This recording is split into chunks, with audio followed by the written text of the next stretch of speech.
Sita group of education, Mahmudabad, Sitapur. UP board परीक्षा फल में सीता ग्रुप के परीक्षार्थियों का रहा शानदार परीक्षा फल। हाई स्कूल में होनहार छात्रा प्रियांशी सोनी ने किया यूपी टॉप। सत्र 2023-24 के लिए प्रवेश प्रारंभ। नमस्कार, आप देख रहे हैं आई इंडिया और मैं हूं पंकज सिंह गौर।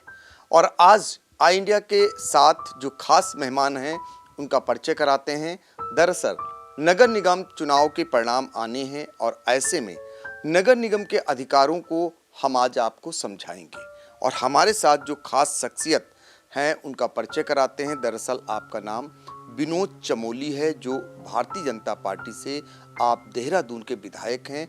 लेकिन इससे पहले का आपको परिचय बताते हैं। सभासद से आपने राजनीतिक शुरुआत की, उसके बाद नगर पालिका के चेयरमैन बने और फिर 2 बार महापौर रहे। और ख़ास बात यह है कि जो महापौर काउंसिल है उसके ऑल इंडिया के चेयरमैन रहे, यानी अध्यक्ष रहे। तो जाहिर तौर पर नगर निकाय के अधिकारों को लेकर भी आपका जो है संघर्ष रहता होगा, उसको अधिकार को पाने के लिए आप लड़ाई लड़ते होंगे। ऐसे में जो नगर निगम है उनके क्या अधिकार हैं, ये जानने का आज प्रयास करेंगे। तो सर, पहले तो आपका स्वागत है। धन्यवाद। सर, मेरा पहला सवाल ये है कि अब जब नगर निगम के यूपी में फिर से परिणाम आने हैं, उससे पहले आप नगर निगम में लंबे समय तक पदों पर रहे, बड़े महत्वपूर्ण पदों पर रहे, ऑल इंडिया के चेयरमैन रहे काउंसिल के। तो ऐसे में इन अधिकारों को ज़रा सा अगर लोगों को समझा दें, बहुत सारे लोग जो चुनकर आएंगे वो भी अपने अधिकार समझ सकें। देखिए, लोकल बॉडीज एक बड़ा सब्जेक्ट है और जैसा हम लोग कहते हैं इस देश के अंदर जो गवर्नमेंट का सिस्टम है 3 टियर सिस्टम है। सेंट्रल गवर्नमेंट, स्टेट गवर्नमेंट है, लोकल सेल्फ गवर्नमेंट है। लोकल सेल्फ गवर्नमेंट को मजबूत करने के लिए 1994 में राजीव गांधी जी प्रधानमंत्री थे तो एक्ट में कुछ संशोधन हुए, 13-14 संशोधन हम उसको बोलते हैं। तो उसके पीछे का जो सोच था वो यही था कि हम लोकल सेल्फ, जो हमारी लोकल बॉडीज़ हैं, इनको लोकल सेल्फ गवर्नमेंट के रूप में स्थापित कर सकें। हालांकि उसमें ये प्रदेशों पर छोड़ दिया गया कि वो उसमें उनको अधिकार दें ताकि एक सरकार की तरह वो रन कर सकें। दुर्भाग्यपूर्ण बात ये रही कि वहाँ संशोधन हो गया संविधान में, लेकिन प्रदेशों ने बहुत गंभीरता इसमें नहीं दिखाई है। ये अभी तक जो स्थिति है, क्योंकि मैं ऑल इंडिया अध्यक्ष भी रहा हूँ तो मैंने तमाम एक्ट स्टडी भी किए हैं, तभी इसमें बहुत बड़ी डिस्पैरिटी है। इसमें भी 2 अलग अलग स्तर हैं। नगर पंचायत, नगर पालिकाएँ वो अलग एक्ट से गवर्न होती हैं, नगर निगम अलग एक्ट से गवर्न होता है। उनमें भी कहीं कहीं अधिकारों में फ़र्क आ जाता है कि अब जैसे नगर पालिकाओं में जो चेयरमैन हैं उनको वित्तीय अधिकार हैं, प्रशासनिक अधिकार हैं, लेकिन नगर निगम में मेयरों को ये नहीं है, मेयर के पास ये अधिकार नहीं होते, तो इसके भी फ़र्क आ जाता है। लेकिन कुल मिला के एक बड़ा सब्जेक्ट है जिसको अभी भी समझने की आवश्यकता है और अभी भी बहुत सारा काम इसमें किया जाना है। बिल्कुल। तो देखिए, जो अधिकार हैं उनको बहुत ही बखूबी ढंग से आपने बताया और बहुत सुधार किए जाने की आवश्यकता है, इसको भी आपने कोट किया। हम जानना चाहेंगे कि जैसे अगर इसमें आपने देखा होगा कि जो नगर पालिका के चेयरमैन होते हैं और जो नगर पंचायत के चेयरमैन होते हैं, अक्सर आपने देखा होगा कि इनके अधिकारों को सीज कर दिया जाता है जब ये विपक्ष में रहते हैं। ऐसी नौबत भी आती है, तो ऐसे में ये लोग कैसे निपटें? देखिए, सबसे पहली बात तो आचरण पे आती है। आपका जो विधायी आचरण है, जो आपका नगर पालिका में जिस तरह से आप एक्ट करते हैं, वो आचरण आपका संविधान सम्मत होना चाहिए। आपके बायलॉज के हिसाब से आपको काम करना चाहिए। अगर वहाँ आप कुछ गड़बड़ी करते हैं तो सरकार निश्चित तौर पर नियंत्रण लगाने के लिए कभी और वित्तीय अधिकार सीज कर देती है, कभी प्रशासनिक अधिकार सीज कर देती, कई बार हटाने तक की नौबतें आ जाती हैं, ये भी होता है। तो सबसे पहले तो ये निर्भर करता है उस बोर्ड और बोर्ड का जो अध्यक्ष है उसके आचरण पर को कैसा आचार व्यवहार उसका है, वो सही आचरण अपना रहा है कि नहीं अपना रहा अपने कार्य में। पहला विषय तो ये है। दूसरा, कई बार इन संस्थाओं में राजनीति हावी हो जाती है। अगर दूसरे की सरकार है और कोई उससे हट के कोई जीत जाता है तो निश्चित तौर पर सरकारें पार्टियों को कमज़ोर करने की दृष्टि से वो संस्था को कमज़ोर करने लगती हैं, जो गलत है। क्योंकि एक बार चुनने के बाद व्यक्ति तो सबका हो जाता है, वो सार्वजनिक है। अगर आप उसको नगर पालिका अध्यक्ष को कमज़ोर करेंगे तो कहीं ना कहीं उस नगर को आप कमज़ोर कर रहे हैं, उसके काम को आप कमज़ोर कर रहे हैं। तो वो दृष्टिकोण नहीं होना चाहिए, मेरा ऐसा मानना है। उनको काम करने का मौका दिया जाना चाहिए, पूरी तरह सरकार की सपोर्ट होनी चाहिए, चाहे किसी भी पार्टी का कोई चेयरमैन बने। और कुल मिला के तो भाई शहर को बेहतर करना हर कोई चाहेगा, नगर पालिका की कोई जिम्मेदारी तो सरकार की भी जिम्मेदारी है। तो उसकी बेहतरी के लिए जो ठीक किया जाना चाहिए वो किया जाना चाहिए, उस पर काम होना चाहिए। बिल्कुल। देखिए, अधिकार सीज करने को लेकर भी बहुत बढ़िया तर्क रखा कि अधिकार जो सीज होता है उसमें किस कारण से सीज होता है, लेकिन जो राजनीतिक प्रतिद्वंदिता होती है वो अगर इस्तेमाल होती है कहीं ना कहीं तो वो गलत है, उसको गलत ठहरा रहे हैं, क्योंकि जनता द्वारा चुना जाना रहता है चेयरमैन का, और ऐसे में उसके अधिकार जब सीज होते हैं तो वो गलत होता है। हम बात कर रहे हैं जो महापौर भी रहे, चेयरमैन भी रहे, सभासद भी रहे और मौजूदा समय में देहरादून से विधायक हैं। तो हम सर जानना चाहेंगे कि नगर निकाय के जो चुनाव परिणाम आएंगे, इसके बाद जो नए चेयरमैन जो चुने जाएंगे, आप चूँकि एक अच्छे शहर से आप खुद प्रतिनिधित्व किए हैं लंबे समय तक, तो ऐसे में वो जो 5 साल की तैयारी होती है, क्या सोचकर वो अपने शहर के लिए कर सकते हैं? देखिए, जो सबसे बड़ी चुनौती लोकल बॉडीज में रहती है वो फाइनेंसिस की रहती है। क्योंकि जब आदमी चुनाव मैदान में जाता है तो जनता उससे जो अपेक्षाएं रखती है वो काफ़ी अपेक्षाएं पाल लेती है। उनको लगता है कि भाई हम जिसको चुन रहे हैं वो हमारे लिए शहर भी ठीक करे, सड़कें भी ठीक करे, नालियाँ भी ठीक करे, हमारे पार्क भी बनवाए, हमारा इंक्रोचमेंट भी हटाए, तो हमारी सफाई व्यवस्था भी ठीक करे, तो हमारी लाइट की व्यवस्थाएं भी ठीक करे और इवन ट्रैफिक भी ठीक करे। ये एक सामान्य चेयरमैन से अपेक्षा रहती है, लेकिन उसके अधिकार क्षेत्र में कितना है ये लोगों को पता नहीं रहता है, पहला विषय। तो इसके कारण कई बार फिर बाद में असंतोष लोगों में आता है। तो जनता को भी चाहिए कि उनको पता रहना चाहिए कि मेरे चेयरमैन की सीमाएं क्या हैं, वो कितना कुछ कर सकते हैं। एक तो विषय ये महत्वपूर्ण है। दूसरा ये कि नगर निकायों की आर्थिकी कैसे ठीक हो सके, ये ऑल इंडिया सब्जेक्ट है। ये तो प्रदेश का तो होगा ही होगा स्वाभाविक तौर पर। हम यूपी में बैठे हैं, पहले उत्तराखंड भी यूपी का हिस्सा था। जब मैं चेयरमैन था तब हम यूपी के हिस्सा होते थे 97-98 में, तो मैंने उन चीज़ों को देखा है। निकायों में कई बार तनख्वाहें बांटने तक के लाले होते हैं। अब ऐसी परिस्थिति में ये एक अपेक्षा अध्यक्ष रहती है कि शहर को सफाई भी देगा तो लाइट भी ठीक करेगा, तो नालियाँ भी ठीक करेगा, सड़कें भी ठीक करेगा, पार्क भी बनाएगा, उनका मेंटेनेंस भी करेगा। तो अपेक्षा बहुत ज़्यादा होती है, लेकिन उसकी आर्थिकी उतनी अच्छी होती नहीं। तो सरकारों को चाहिए कि सबसे पहले निकायों की आर्थिकी कैसे ठीक हो सके उस पर काम करे। हाँ, ये बात सही है कि निकाय कुछ मामलों में ऑटोनोमस भी हैं। जिसमें अपना उदाहरण आपको दे रहा हूँ, मैं जब मेयर था, जो नगर निकायों में हाउस टैक्स की व्यवस्था है, एक मर्सी के तौर पर हाउस टैक्स लगता है कि जिसकी किसी को लाभ पहुंचाना उसको कम लगा दिया, किसी को ज़्यादा लगा दिया। तो मर्सी टैक्स सिस्टम मैंने उसको कोड किया था उस समय। मैंने कहा सिस्टम ख़त्म होना चाहिए और हमने सेल्फ असेसमेंट पे हम गए। तो मैं जब 2008 में, क्योंकि मैं ये चेयरमैन का भी अनुभव था, सभासद का अनुभव था, जब 2008 में मैं मेयर बन के गया तो मेरे सामने भी बड़ी चुनौतियाँ थी कि भाई आर्थिकी कैसे ठीक की जाए। तो 2 बड़े निर्णय मेरे उस समय लिए हैं, जिसको बाद में सरकार ने अडॉप्ट किया। जो सेल्फ असेसमेंट है ये मैंने उस समय लागू किया और उसका परिणाम बहुत विरोध के बाद लागू किया। पूरा बोर्ड एक तरफ था, मैं अकेला आदमी उसको लागू करना चाहता था, क्योंकि मुझे उस चीज़ को फेस करना होता था। तो मैंने उसको पहल की।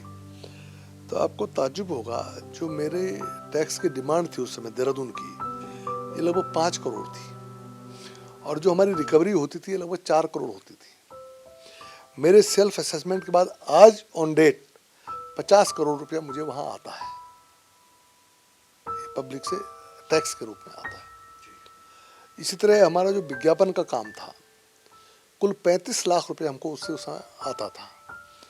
मैंने ये जो अलॉटमेंट सिस्टम है होल्डिंगों के लिए, इसके लिए जो जगह जगह अलॉट करते हैं, इसको समाप्त किया, उसका टेंडरिंग की और आज लगभग 10 करोड़ रुपया उससे हमको आता है।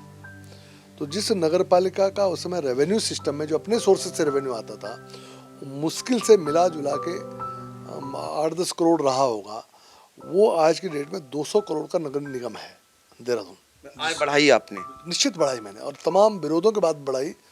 और मैं यहाँ यूपी की धरती पे ये बात कह रहा हूँ कि मैं आभारी हूँ अपने उत्तराखंड के लोगों का कि कितना बड़ा सोच होगा कि मेरे इतने हार्श डिसीजन लेने के बाद, इतने टफ डिसीजन लेने के बाद भी, जिसका कि अधिभार लोगों पर पड़ा पैसे का, मैं चुनाव और अच्छे ढंग से जीता और अधिक मेजोरिटी के साथ जीता।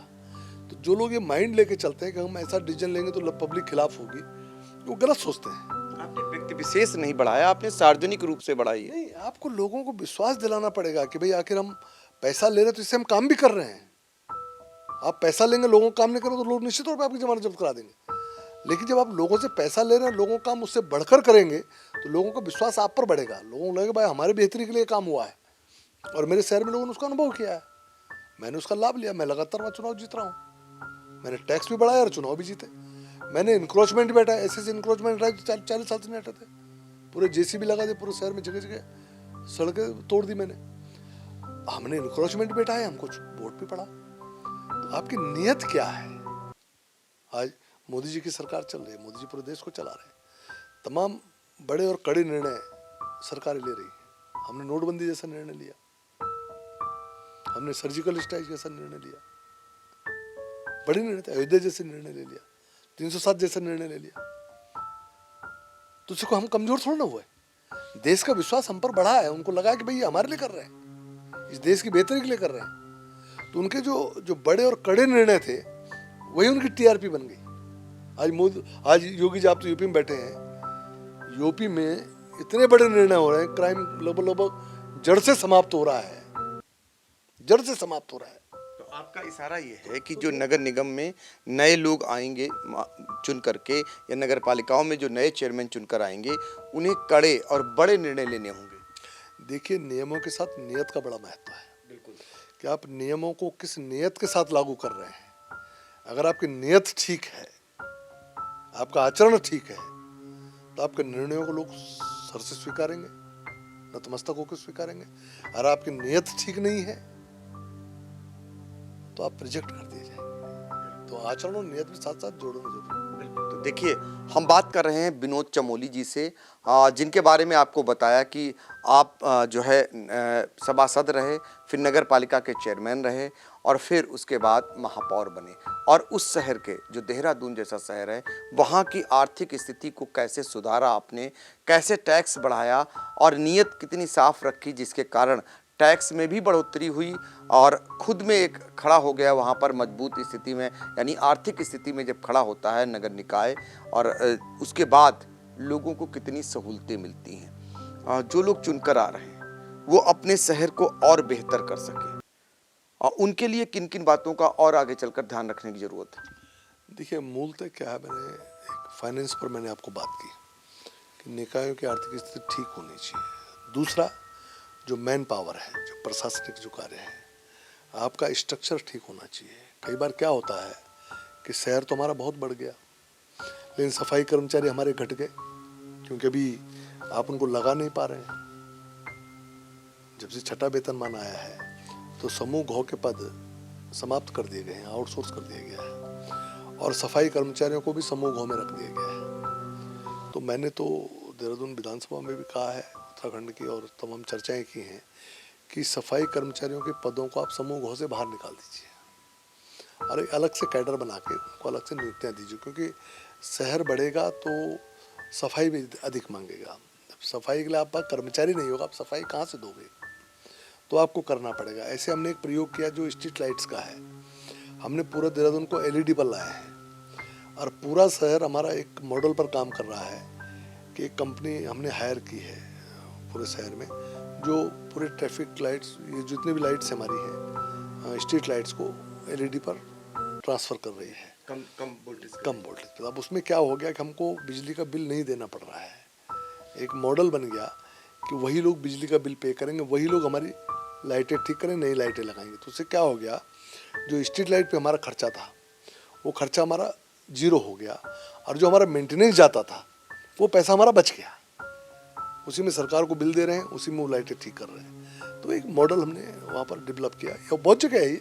लेकिन देहरादून में भी मैंने किया, उस पर इस समय काम चला, वो काम कर रहे हैं हम लोग उस पर। इस तरह सफाई के लिए है कि कोई ना कोई आपको बड़ा प्रोजेक्ट लाना चाहिए, क्योंकि जब तक सॉलिड वेस्ट मैनेजमेंट का प्रोजेक्ट नहीं लगाएंगे, हो सकता है डोर डोर यहाँ हो रहा होगा, तो मुझे नहीं मालूम यहाँ किस तरह चल रहा है, लेकिन क्योंकि पूरे देश को देखा है मैंने, तो उसमें सॉलिड वेस्ट मैनेजमेंट का प्रोजेक्ट जरूर लगाना चाहिए कहीं ना कहीं, चाहे वेस्ट टू एनर्जी का हो। वेस्ट टू एनर्जी का तो यहाँ सीतापुर में चल नहीं पाएगा क्योंकि उसके लिए ज़्यादा वेस्ट चाहिए होता है, लेकिन जो कंपोस्टिंग का है वो हम कर सकते हैं। तो ऐसे कुछ टेक्नोलॉजीज़ को इन्वॉल्व करके सफाई व्यवस्था को ठीक करने के लिए अलग से काम करना पड़ेगा, आपको प्राइवेट एजेंसीज हायर करनी पड़ेगी। लेकिन ऑल दो इन सब चीज़ों के लिए भी फाइनेंस की ज़रूरत होती है, तो कहने के सरकार से तालमेल बिठा के इसका कोई ना कोई स्ट्रक्चर तैयार होना चाहिए जिससे कि आगे चीज़ें ठीक हो सकें। लेकिन यहाँ काम की बहुत गुंजाइश है जो मुझे दिखता है। बिल्कुल। तो देखिए विनोद चमोली जी जो बता रहे हैं, जो लोग चेयरमैन बन के आएंगे, महापौर बनकर आएंगे, वो अपने शहर को कैसे बेहतर बना सकते हैं और उसके लिए मार्ग सुझा रहे हैं। चूँकि लंबा चौड़ा अनुभव है, एक सवाल, सेवा विधायक के रूप में ज़्यादा हो पाती है या महापौर के रूप में? देखिए, सेवाएं क्षमता के हिसाब से होती हैं। हमारी क्षमताएं ठीक हैं, हाँ ये ठीक है, कार्य क्षेत्र में फर्क होता है, लेकिन अगर आपका सेवा का भाव और आपकी क्षमताएं हैं आपके अंदर, तो आप किसी भी रूप में कर सकते हैं। सेवा तो बिना राजनीति की भी हो सकती है, कौन कहता है कि राजनीति में आके सेवा होती है। इस देश में तमाम बड़ी हस्तियां हैं जिन्होंने राजनीति में कभी किन्हीं पदों पर नहीं रहे, लेकिन राजनीतिज्ञों से बेहतर काम किया है, तो उसको सेवा से मत जोड़िए। हाँ, अपने कार्य के साथ न्याय कितना आप कर पाते हैं, अगर आपको कोई बनाता है तो उसके साथ न्याय कितना कर पाते हैं, वो उस रूप में ले जाना पड़ेगा। सेवा तो आप मेयर रहते हुए भी 24 घंटे काम करना होता है, विधायक रहते हुए 24 घंटे काम करना होता है। आप किस में बेहतर महसूस कर रहे हैं? मैं दोनों तरह से कंफर्टेबल फील करता हूँ, क्योंकि मैं अपना 100% देने की कोशिश करता हूँ। यहाँ थोड़ा सा सरकार के साथ तालमेल बिठाए काम करना पड़ता, वहाँ हम इंडिपेंडेंट निर्णय लेते थे।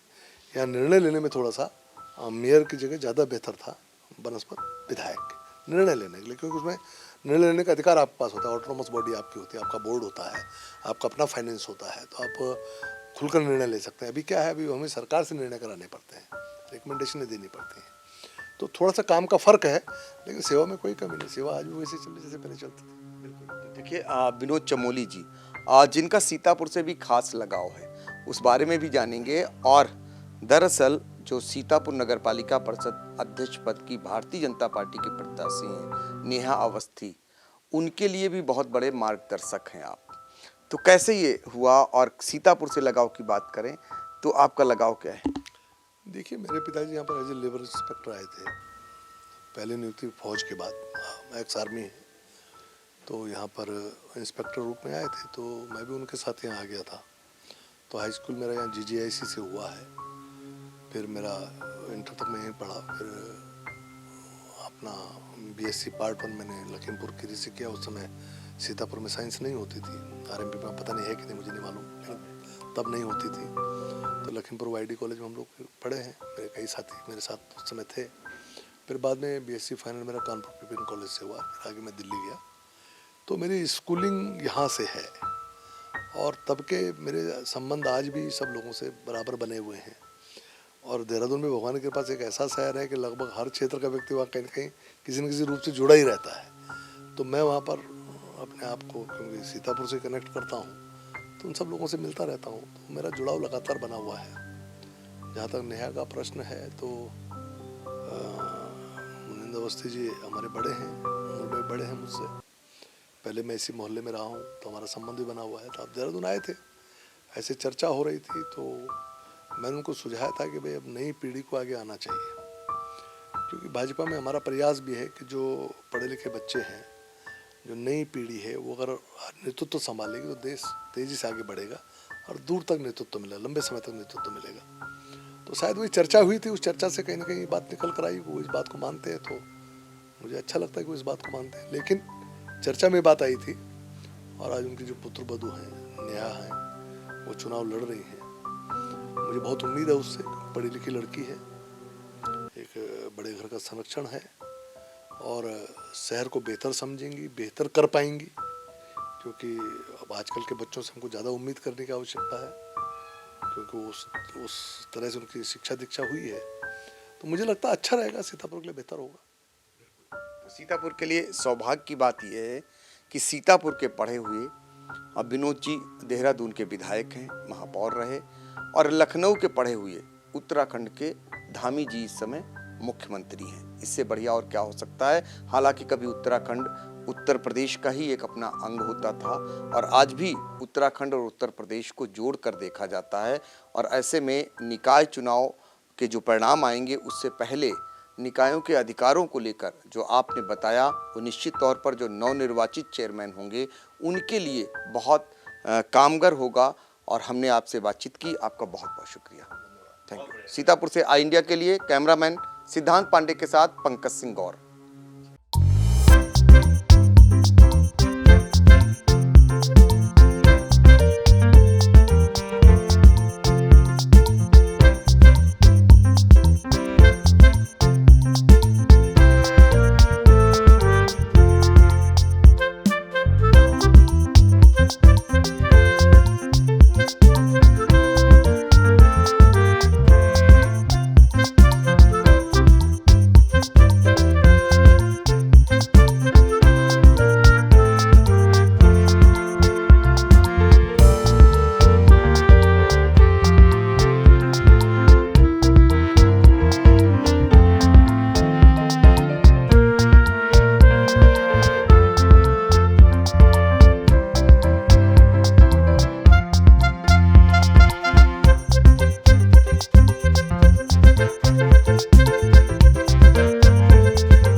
खबर आपकी, नजर हमारी।